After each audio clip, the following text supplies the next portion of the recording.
Es innegable que la crisis sistémica actual está provocando una creciente reactivación de los movimientos sociales.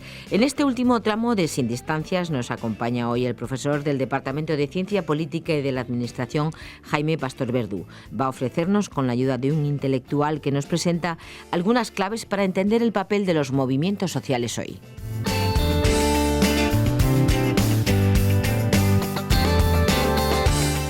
Hoy vamos a hablar de los movimientos sociales ante la crisis, dentro de la asignatura de la que soy responsable, movimientos sociales y acción política.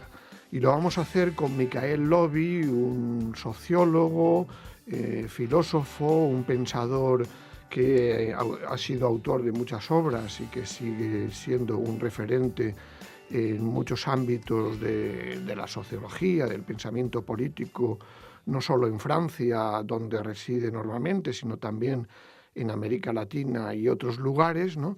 Y vamos a empezar con una referencia a lo que fueron los movimientos sociales en América Latina cuando empezaron a responder en muy distintos países frente a las políticas que se conocieron como políticas de ajuste estructural del Fondo Monetario Internacional, en el contexto de la crisis de la deuda que se daba en esos países, porque pensamos que son un precedente a tener en cuenta cuando luego hablemos de la situación que vivimos en Europa. ¿Cómo podrías tú resaltar, ¿no?, los rasgos más característicos, ¿no?, de ese proceso que se vivió en América Latina a partir, sobre todo, de finales de los 80, comienzos de los 90? Es que en América Latina, como un poco más tarde en Europa, esas políticas de austeridad, entre comillas, de supuesto ajuste estructural, políticas de agravación de la desigualdad social, provocaron una ola de indignación en América Latina, ¿no?, de protesta, de rabia, de deseo de cambio. Y eso llevó a movilizaciones sociales o sociopolíticas de varios cortes, según los países, pero que en varios lugares tomaron la forma de semi-insurrecciones o de verdaderas insurrecciones populares en las grandes ciudades. A empezar por el Caracazo, fines de los años 80, seguido por eventos similares en otros países.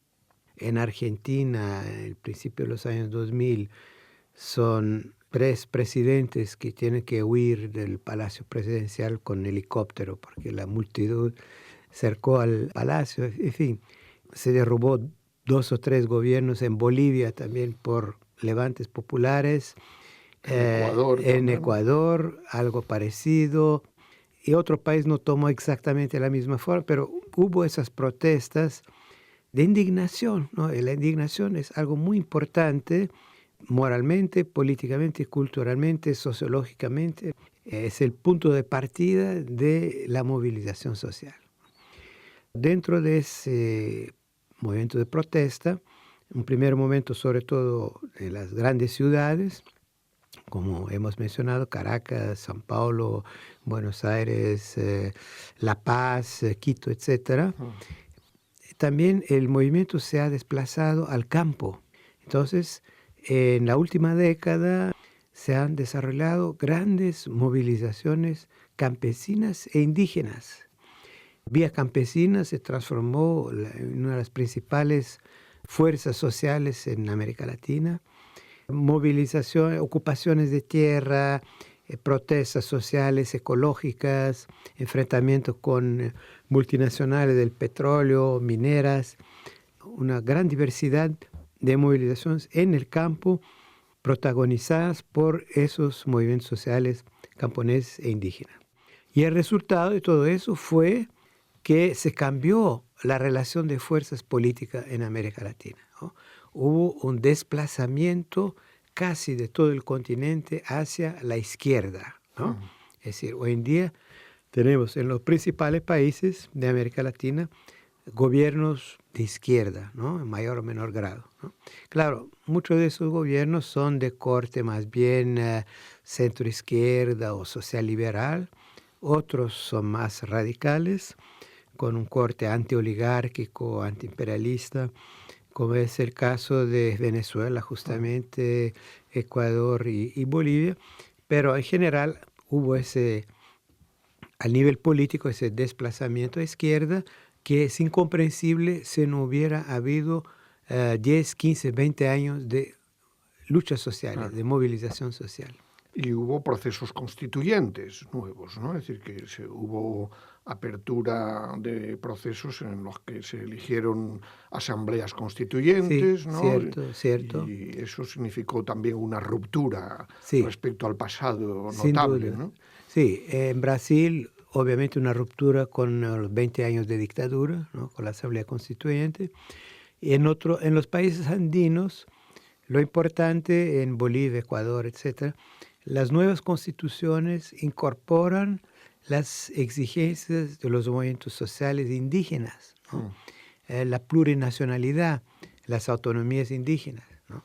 Entonces, eso también es un cambio muy profundo con la tradición colonial, ¿no? No solo del viejo colonialismo, sino la colonialidad de las oligarquías locales que reproducían la opresión del blanco contra el indígena, ¿no? Entonces, esas nuevas constituciones han implicado una ruptura Y efectiva. el tema de la deuda fue un tema clave, ¿no? En países como Argentina, como en Ecuador, por Sí, ejemplo, ¿no? sí, eso es muy interesante porque por lo menos en esos dos países quedó demostrado que un gobierno con un poquito de coraje puede decidir que no se paga la deuda, ¿no? Simplemente no podemos pagar la deuda. Además es injusta, es ilegal, en fin. Una deuda en Argentina que fue contractada por la dictadura militar, no hay por qué a la gente, al pueblo, de pagarla durante años y años, ¿no? Hay que las bancas, ¿no? Y el Fondo Monetario Internacional tienen que aprender que no se presta dinero a las dictaduras militares. Entonces, fue muy importante eso en Argentina de no pagar, de suspender el pago de las deudas, por lo menos, y obligar a las bancas a renegociar, al Fondo Monetario a renegociar la deuda, a eliminar una gran parte de ella. Lo mismo está haciendo Ecuador, ¿no? Es una hermosa lección para Europa, ¿no? Porque en Europa hasta ahora nadie se atreve a eso, ¿no? Es en contra de las leyes del mercado, ¿no? Que son es una nueva religión, ¿no? Pero el ejemplo de América Latina prueba que se puede hacer eso, no lleva a la derrocada de la economía, ¿no? Al revés, permitió salir de la crisis, ¿no? Eso es muy importante eso, ¿no? Sí, bueno, yo creo que esta experiencia, ¿no? De los países de América Latina puede ser útil, ¿no? Para analizar lo que está ocurriendo hoy en Europa, ¿no? Que estamos viendo cómo en Europa se ha producido también una crisis económica, financiera, social, un rescate a los bancos que ha llevado a un endeudamiento público creciente. El endeudamiento lleva a unas políticas de austeridad, digamos, llamadas de austeridad, ¿no? De recortes a derechos sociales. Y bueno, estamos viendo también lo que tú señalabas, ¿no? Ese movimiento de indignación, que bueno, que también fue contagiado por la primavera árabe, ¿no? ¿Cómo ves tú hoy la situación en Europa en general y particularmente en el caso de Grecia, que también has visitado y has conocido de cerca? Bueno, obviamente hay muchas semejanzas, ¿no? Entre lo que ha pasado en América Latina desde los años 90 con lo que pasa en Europa, ¿no? Claro, hay diferencias evidentes, no tenemos indígenas en Europa, infelizmente, ¿no? Y los indígenas han estado en la vanguardia de esa lucha en América Latina, ¿no? Pero bueno, no tenemos indígenas en Europa. Es sorprendente que que un poco se ha latinoamericanizado Europa, ¿no? Lo que es sorprendente porque, bueno, se tiene la idea que Europa es el centro del sistema, ¿no? No es la periferia dependiente como América Latina, no son países del tercer mundo, ¿no? Entonces hay una tercer mundialización de Europa, sobre todo hasta ahora de los países periféricos de Europa, es decir, Portugal, España, Grecia, Irlanda, mañana Italia, ¿no? Pasado mañana quizás Francia, ¿no? Etc. Entonces eso hay un proceso de tercero mundialización o de latinoamericanización de la Europa del Sur, si se quiere, o de la Europa, de la periferia europea, lo que sí es sorprendente, ¿no? Porque no corresponde a los modelos que teníamos de la Europa capitalista avanzada, la prosperidad, la riqueza, muy distinto a esos países pobres, ¿no? De América Latina. Claro, sigue habiendo diferencia, ¿no? Pero hay algo semejante, ¿no? Ahora, lo que hemos visto en Europa es también una ola de indignación, ¿no? Eso es muy importante, una ola de indignación que se manifestó en protestas, ocupaciones de plazas, casi semi-insurrecciones, sobre todo en Grecia. Y eso fue obviamente provocado por la crisis y por las políticas llamadas de austeridad, pero la austeridad es una hermosa palabra, ¿no? Para mí no, eso no es iniquidad más bien que austeridad, iniquidad, injusticia.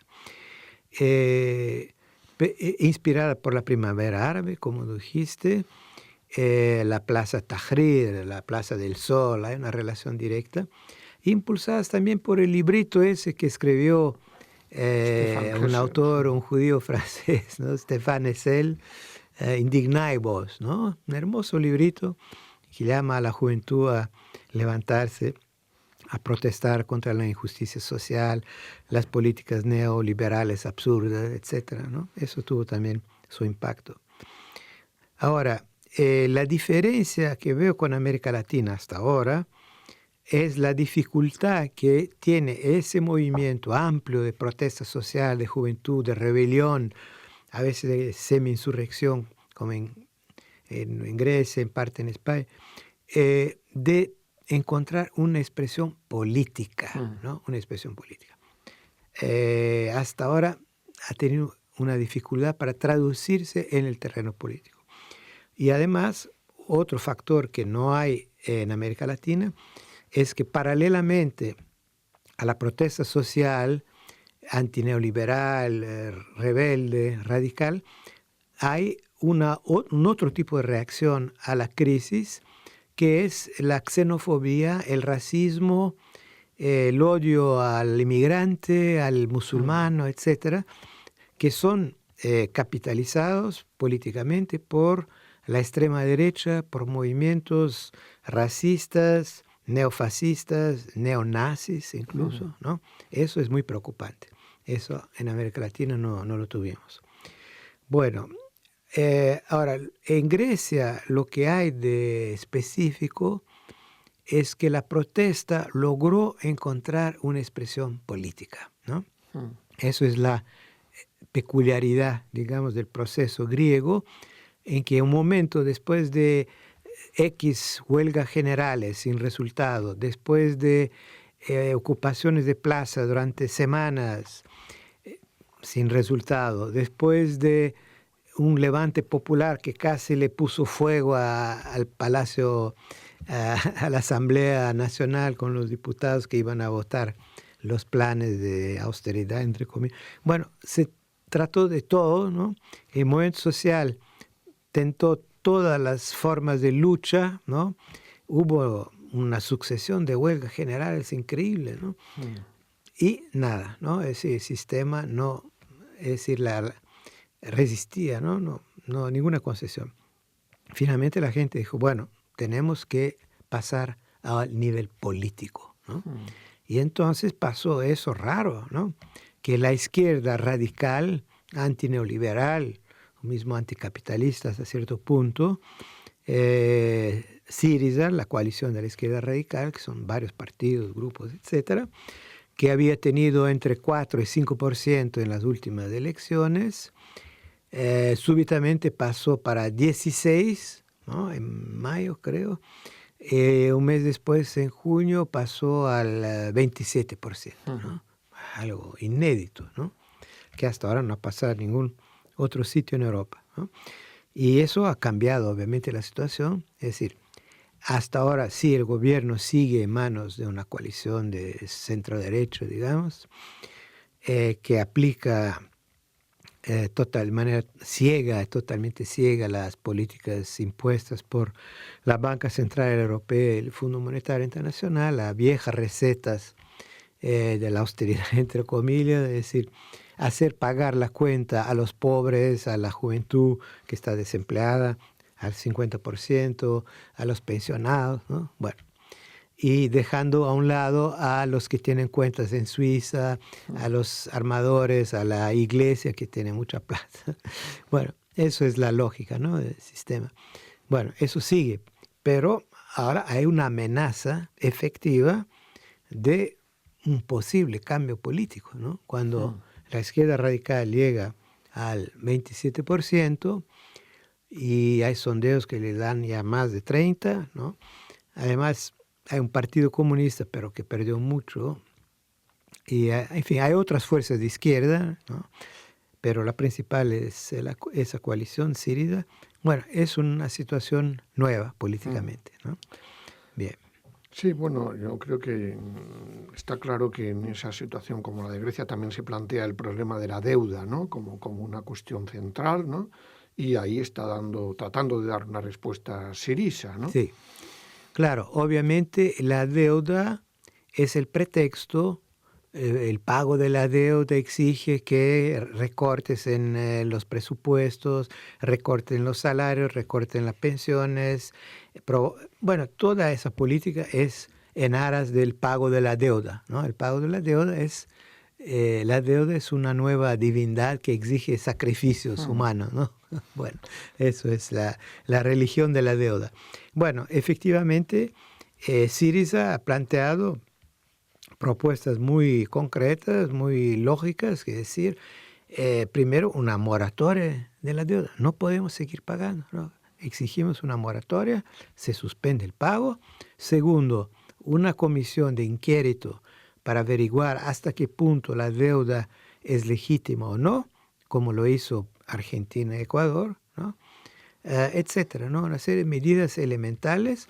Y el portavoz de Syriza, Alexis Tsipras, en un artículo reciente en Le Monde Diplomatique, recuerda, y es divertido, en el año 1953, sí, Alemania estaba en una situación grave de crisis, con una deuda enorme, y se reunieron todos los países de Europa, incluso Grecia, para decidir qué hacer. Decidieron acordarle una moratoria de la deuda y suprimir una parte de ella, ¿no? Eso fue en el año 53.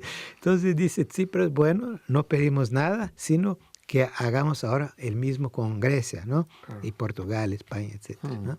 Es una propuesta. Bueno, de todas maneras estamos hablando de crisis, pero generalmente la gente piensa solo en la crisis económica, financiera, social, pero tú estás muy preocupado también, como mucha gente, por otra crisis mucho más grave, mucho más profunda, con muchas más repercusiones, que tiene que ver con la crisis ecológica, con el cambio climático.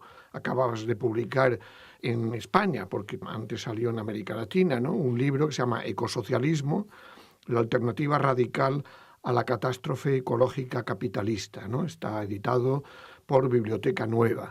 ¿Podrías contar un poco, ¿no?, en qué consiste esa alternativa que propones, no solo a la crisis económica, sino también a esa crisis civilizatoria que hay detrás del cambio climático? Sí, efectivamente creo que la crisis ecológica es más grave, aun si es menos visible por el momento, aún más grave aún que la crisis económica, porque es una amenaza a las a la misma sobrevivencia de la vida en el planeta, ¿no? Y eso lo dicen los científicos, los especialistas.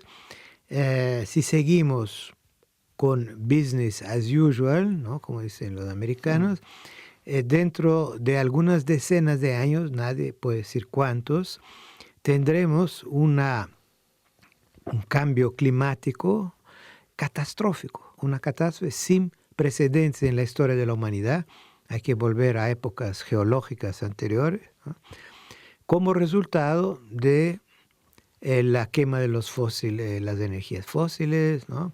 En fin, todo el sistema de producción y consumo y transporte de la civilización capitalista industrial occidental moderna, ¿no? Entonces, es una crisis no solo de ciertas políticas, sino una crisis sistémica, ¿no? Una crisis de nuestro paradigma de civilización. Por eso tenemos que pensar en alternativas radicales, porque vemos que los representantes del sistema no logran enfrentar el problema, ¿no?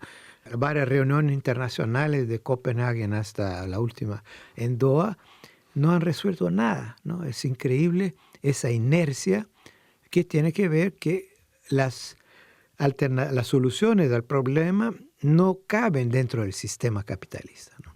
Por eso es que planteamos una alternativa no capitalista, anticapitalista o postcapitalista, que es el ecosocialismo, ¿no?, que parte de una idea sencilla. Un socialismo que no sea ecológico no tiene sentido, y una ecología que no sea socialista tampoco puede enfrentar el desafío, ¿no? Entonces, es la idea de traer junto esas dos corrientes de pensamiento y de acción que hasta ahora han estado separadas, ¿no? Y lo que implica, claro, una reformulación tanto de la idea socialista como de la idea ecológica. No, lo cual significa salir un poco del dilema en el que se mueven hoy la mayoría de las fuerzas políticas, ¿no?, que debaten sobre austeridad, entre comillas, ¿no?, es decir, austeridad para los empobrecidos, o crecimiento, ¿no?, cuando realmente, pues, esa alternativa que propones lo que pretende es decir que no, que lo que hay que cuestionarse es el modelo productivo, ¿no?, el modelo de consumo, ¿no? Y claro, no se trataría solo, pues eso, de responder al problema de la deuda, de sentar las bases de una nueva fase de crecimiento ni nada parecido, sino realmente cuestionarse el modelo civilizatorio, modelo productivo y, claro, medidas concretas también en este sentido, ¿no? Sí, efectivamente el crecimiento es una falsa alternativa, ¿no?, porque sabemos que en las bases actuales de la producción, del consumo, etcétera, el crecimiento va a acelerar la crisis ecológica con consecuencias dramáticas. Ahora, la respuesta no es sencillamente, en vez de crecimiento, descrecimiento, sino plantear un otro modo de producir, una otra manera de consumir, una otra forma de vivir, ¿no? No se trata de bajar el nivel de vida, entre comillas, sino de vivir de otra manera, consumir de otra manera y tener más tiempo libre para poder vivir en vez de acumular bienes de consumo cuyo valor de uso es cada vez más reducido, ¿no? Entonces, de eso se trata, ¿no? Entonces, efectivamente, tenemos que salir de esa visión cuantitativa que si aumentamos el PIB de 5% ya se resuelve todo, ¿no? Eso es una ilusión mortífera, ¿no? Que eso significa también retomar la idea que también los pueblos indígenas han difundido en América Latina, ¿no? Sí. Ese buen vivir, ¿no? Sí. Ese vivir bien que incluso se ha recogido en las constituciones, ¿no? Sí. Como la ecuatoriana o la boliviana, ¿no? Sí. No, es una idea muy importante, esa idea del buen vivir. Plantea lo cualitativo, ¿no?, en la forma de vivir y no la cantidad cada vez mayor de bienes, ¿no? Eso es muy importante. Claro, no podemos en Europa copiar el modo de vida de los indígenas, pero sí tenemos algo a aprender con ellos, ¿no?, de vivir con otra relación con la naturaleza y buscar una otra forma de vivir que no tenga como objetivo único la acumulación de pseudo bienes de consumo que son todos con obsolescencia planificada para que dentro de 2 años ya se rompa, ¿no? En fin, tenemos que salir de ese círculo irracional del productivismo, del consumismo, que nos está llevando cada vez más rápidamente a la catástrofe. Bueno, también yo creo que sería interesante que comentaras, estamos viendo en Europa, ¿no?, una crisis de la idea de Europa, una crisis de la Unión Europea, una crisis de la democracia. Términos como legitimidad, legalidad están hoy muy de actualidad, porque estamos viendo cómo gobiernos que salen elegidos en las urnas en pocos meses sufren crisis de legitimidad, como ocurrió también en América Latina, y estamos viendo el retorno de esas formas de desobediencia civil masiva que están practicando los movimientos sociales, ¿no? ¿Cómo ves tú todo este proceso? Sí, no, es muy interesante. Efectivamente, hay una crisis de la forma como funciona la democracia representativa. En realidad, lo que tenemos en Europa es una democracia de baja intensidad, en que las alternativas que se ofrecen a la gente en las elecciones son muy limitadas, ¿no? Son encerradas en los límites del sistema. Entonces la gente busca otra forma de organizarse, otra forma de autorrepresentarse, de formas de horizontalidad, ¿no? Creo que es muy positivo, ¿no? Forma de democracia directa. Ahora, por otro lado, tampoco podemos tener la ilusión de que podemos resolver esa crisis simplemente con organización local, descentralizada, directa, etcétera. Tenemos que buscar una manera de combinar formas directas y representativas de democracia. Tenemos que revitalizar la democracia de manera radical y bueno, eso va a implicar una transformación muy profunda del sistema, ¿no? Que hasta ahora ha entrado en una crisis muy, muy profunda de legitimidad, como tú dices, ¿no? No, y también estamos viendo en la crisis europea, como tú hablabas antes de esa xenofobia, también esa nostalgia de los viejos estados del bienestar, ¿no? Ese retorno al Estado nacional, ¿no? Incluso por parte también de fuerzas políticas que critican las políticas neoliberales, ¿no? ¿Tú ves posible un avance de una alternativa, por lo menos de los países del sur de Europa, ¿no?, respecto a lo que está suponiendo la troika, ¿no?, la política de la troika o la configuración de Alemania como hegemónico, ¿no? Es decir, para ofrecer un camino de salida que no sea solo a escala de un país, ¿no? Es decir, ¿cómo ves tú este proceso, ¿no? Sí, no, yo creo también que volver al Estado-nación soberano, etcétera, o a la moneda nacional, se plantea en algunos países, en Grecia, algunos gentes que plantean volver a la dracma. Eso creo que son falsas salidas, ¿no? Son callejones sin salida. Tenemos que pensar en otra Europa, ¿no? Esa es la pelea. La pelea es para una otra Europa es posible, ¿no? Y para eso tenemos que juntarnos, los de Grecia, los de España, los de Portugal, y también en Alemania hay luchas, ¿no? Hay una izquierda en Alemania, hay movimientos sociales, ¿no? Para juntos tratarnos de romper esa jaula de hierro, ¿no?, del neoliberalismo y del sistema capitalista. Claro, no es un proceso histórico, ¿no? Pero creo que en esa dirección tenemos que caminar y no dejarnos caer en la trampa del estado de bienestar en un solo país o del socialismo en un solo país. Ya sabemos que no funciona eso.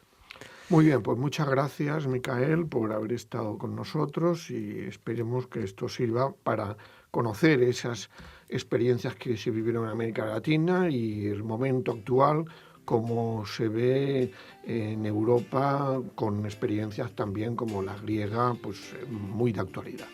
Gracias. Gracias a ustedes.